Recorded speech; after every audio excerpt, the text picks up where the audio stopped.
जय जय जय श्री राधे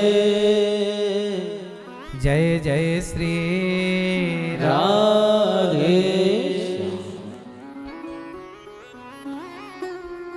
परम मंगलमय परात्पर अखिलेश्वर अखिल ब्रह्मांड नायक परात्पर परब्रह्म भगवान श्री कृष्ण की वांगमयी प्रतिमूर्ति श्रीमद् भागवत महापुराण। दूर दूर से आई हमारी माताएं बहनें श्रोतागण भक्तगण साधना टीवी श्रद्धा टीवी पर कथा का रसपान कर रहे सभी भक्तजनों को जय श्रीमन्नारायण, जय श्री कृष्णा, राधे राधे, जय गौरी गोपाल। कैसे हैं आप लोग? सदा आप अच्छे रहें, आप पर भगवान की कृपा बनी रहे, यही मंगल कामना है। हमारी मैया श्रीमती शकुंतला शर्मा जी, जिन मैया के कारण हम सबको भागवत सुनने का पावन अवसर प्राप्त हो रहा है। मैया के पुण्य के कारण आप सबको वृंदावन का वास मिला, वृंदावन में कथा मिली। ये किसका पुण्य है? मैया जी का। स्वर्गीय इनके पति श्री ओम प्रकाश शर्मा जी, जिनकी स्मृति में यह आयोजन मैया जी करा रही हैं। आपके पुत्र स्वर्गीय लोकेश शर्मा जी, दूसरे पुत्र स्वर्गीय किशोरी शरण शर्मा जी, आपकी बेटी दामाद विशाखा अजय शर्मा जी, प्रीति विष्णु शर्मा जी, दीपिका मयंक शर्मा जी और समस्त शर्मा परिवार, आप सब बड़े प्रेम से इस पावन कथा में डुबकी लगाकर अपने जीवन को कृतार्थ कर रहे हैं। आप जयपुर राजस्थान से आए हैं। पूरे शर्मा परिवार के लिए तालियां बजाकर स्वागत वंदन अभिनंदन करें। आप सब बड़े भाग्यशाली हैं, बड़े भाग्य पाए ही सत्संगा, बिना ही प्रयास हो ही भगभंगा। भाग्योदयन बहुजन्म समर्जितेन सत्संगमं च लभते पुरुषो यदा वै। बड़े भाग्य से सत्संग और इस तरह की कथाएं भाग्य से मिलती हैं। यहाँ भागवत जी के पोथी पाठ भी चल रहे हैं। आप बहुत सारे भक्तों ने अपने पितरों के लिए, पूर्वजों की सदगति के लिए भागवत जी के पोथी पाठ भी कराए हैं। 29 दिसंबर से 4 जनवरी पुनः भागवत जी के पोथी पाठ होंगे। आप लोग भी अपने पितरों की, पूर्वजों की सदगति के लिए भागवत जी का आयोजन करा सकते हैं। कल की कथा में हम लोगों ने सुना कि मनु जी महाराज की 3 बेटियां और उनकी कथा विस्तार से सुनी। मनु जी के 2 बेटे हैं, प्रियव्रत उत्तानपाद। उत्तानपाद की 2 पत्नियां हैं, सुनीति और सुरुचि। सुनीति के पुत्र ध्रुव, सुरुचि के पुत्र उत्तम। ध्रुव नाम के एक बालक थे। ध्रुव जी बचपन से ही भक्ति के रास्ते पर चल पड़े। भक्ति के रास्ते में चल पड़े तो क्या क्या हुआ ये कि उन्हें समाज से अपमान प्राप्त हुआ। समाज से क्या? परिवार से। परिवार से क्या? घर से।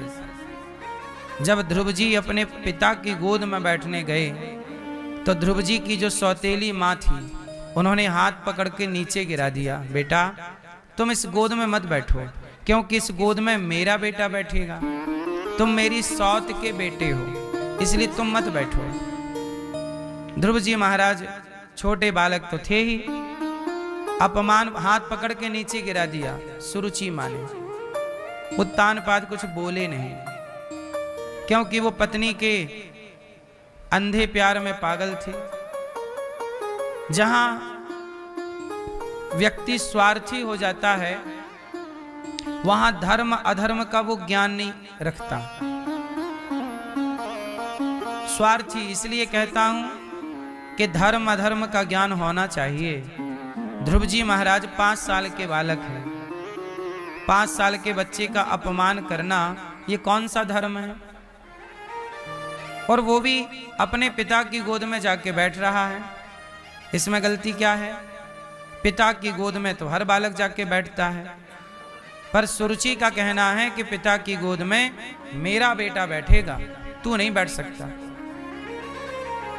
मतलब इस राज सिंहासन पर मेरे पुत्र का अधिकार है, तेरे पुत्र का अधिकार नहीं है। ध्रुव जी आ गए घर। उनके माँ ने पूछा कि बेटा तुम रो क्यों रहे हो? ध्रुव जी ने कहा, माँ, मेरी जो माँ है सौतेली माँ, सुरुचि माँ, आज उसने मेरा हाथ पकड़ के महलों से निकाल दिया, कह दिया कि तू पिता की गोद में बैठने का अधिकारी नहीं है, तू इस राज सिंहासन में बैठने का अधिकारी नहीं है। तू जा करके तप कर। तपसा राज्य पुरुषम तस्यैवानुग्रहेण में गर्भे त्वं साधयात्मानम यदि इच्छसि नृपासनम। जा। अब सोचिए कि उस समय माँ की जिम्मेदारी क्या है। सुनीति माँ ने, मैया काहे इतना शोर कर रही हो मेरी माँ, शांत रह लो, जाओ तो चुपचाप जाओ, आओ तो चुपचाप आओ, सुनो तो चुपचाप सुनो, कथा में डिस्टर्ब नहीं करना चाहिए। सुनो, ध्रुव जी ने अपनी माँ से कहा कि मेरा अपमान कर दिया।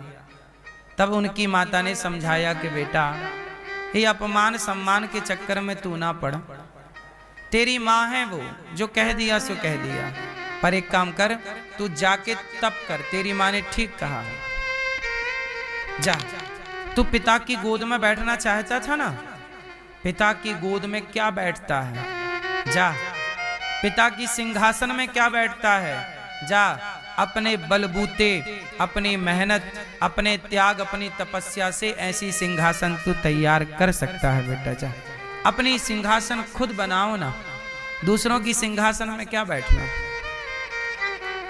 यहां से आपको समझ ये मिलेगी, सीख ये मिलेगी, मैसेज ये मिलेगा कि पिता की गोद में अर्थात पिता की सिंहासन पर भी नहीं बैठना चाहिए।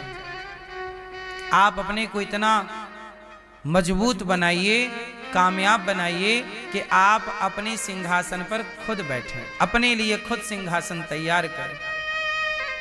पिता के टुकड़ों पर भी क्या पलना है। सफलता, कामयाबी तो ये है कि आप अपने लिए खुद निर्माण करें, अपने लिए खुद करें।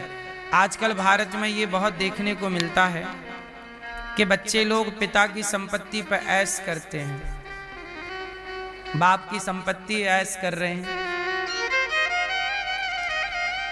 आपकी अपनी काबिलियत क्या है, आपका अपना टैलेंट क्या है, आपकी अपनी उपलब्धि क्या है। टुकड़ों पर तो कुत्ते पलते हैं साहब, शेर तो अपना शिकार खुद करता है ना। शेर अपना शिकार करता है, तो टुकड़ों पे कौन पलता है, कुत्ते। इसलिए टुकड़ों पे ना पलिए, वो टुकड़ा पिता का भी क्यों हो। आप अपनी लकीर बढ़ाइए, अपनी लकीर आगे कीजिए। यहां पे ध्रुव जी की कथा से ये सीख मिली कि हमें अपना खुद कार्य करना चाहिए। पिता ने पढ़ा लिखा दिया, पिता का बिजनेस है, उस बिजनेस को आप आगे बढ़ाओ और उसे बेहतर बनाओ, पिता के नाम को और आगे पहुंचाओ। अब आज के लड़के क्या हैं, पिता का खेत बेच के गाड़ी खरीद ले आए, दूसरा खेत बेचा तो ये शौक पूरा कर लिया, खेत बेच बेच के गाड़ी घोड़े का शौक कर रहे हैं। ये समझदारी है? बोलो। बाप का खेत बेचने वाले बच्चों से पूछो कि बेटा खेत बेच तो दिया, तुम में शक्ति है, दम है फिर से खेत खरीदने की? खेत बेच दिया, 1 बीघा 2 बीघा 1 एकड़ 2 एकड़ बेच दिया, क्या इतना खरीद सकते हो? खरीदने की ताकत नहीं है, तो बेच के अपना नुकसान क्यों कर रहे हो? जिस संपत्ति को पिता ने बनाया है उसे बढ़ाना सही है, उसे मिटाना सही नहीं है। ध्रुव जी को माँ ने इतना बढ़िया मोटिवेट किया, जा बेटा तू तप कर, जा। तप करने निकल गए। रास्ते में नारद जी मिले, नारायण नारायण, कहाँ जा रहे हो बेटा? ध्रुव जी बोले तपस्या करने जा रहा हूँ। नारद जी बोले तुम तो बहुत छोटे बच्चे हो, जंगल भयंकर है, शेर खा जाएगा, जाओ घर, अभी तुम्हारी उम्र घर पर रहने की है, बच्चे हो 5 साल के, जा। ध्रुव जी बोले ना, अब मैं भगवान को पाकर ही लौटूंगा। नारद जी बताइए भगवान कहाँ मिलते हैं? नारद जी बोले भगवान को पाना बेटा इतना सरल नहीं है, कठिन तपस्या करनी पड़ेगी। ध्रुव जी बोले मैं करूंगा, आप उपाय तो बताओ। नारद जी ने बहुत समझाया कि बेटा भी तुम छोटे हो, बच्चे हो। ध्रुव जी बोले नहीं, अब मैं मर जाऊंगा पर भगवान को पाए बिना लौटूंगा नहीं। नारद जी समझ गए कि बच्चा जिद्दी है। आपकी जिद गाड़ी खरीदने की है, आपकी जिद गलत कामों में लगाने की है। यदि आपकी जिद ये हो जाए कि हमें अच्छे काम करना है, भगवान को पाने की जिद यदि हो जाए तो आपकी वो जिद भगवान तक पहुंचा सकती है। ध्रुव जी की जिद ने पहुंचा दिया, कहा कि बिना पाए ना लौटूंगा, मुझे मंत्र दो। नारद जी ने मंत्र दिया, ओम नमो भगवते वासुदेवाय। जा बेटा जप करना, ऐसे ऐसे नियम बता दिए, जा। ध्रुव जी महाराज आ गए। यहीं वृंदावन के पास मधुवन है, यमुना जी के किनारे। ध्रुव जी की तपस्थली यही है, ब्रजमंडल। अभी 84 कोस